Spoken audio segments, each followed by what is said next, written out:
আপনার ঘরে ঘড়ি লাগানো আছে তো? ঘড়িটা এখন কীরকম? কখনও ঘড়ি চৌকো ঘড়ি ঘরে লাগাবেন না। ঘরে চৌকো ঘড়ি লাগালে সময় দেখা হয়, ঘড়ি দিয়ে সময় দেখা হয়।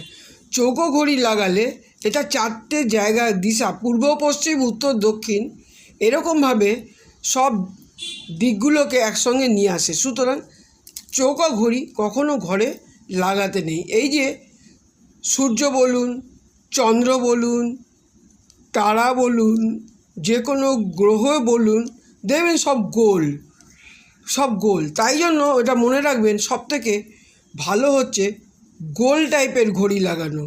অন্য টাইপের আকৃতির ঘড়ি অনেকে লাগায়, সেগুলো যেটা না ভালো হয়, চৌকো তো লাগানোই উচিত না, কিন্তু সবথেকে বেস্ট হচ্ছে গোল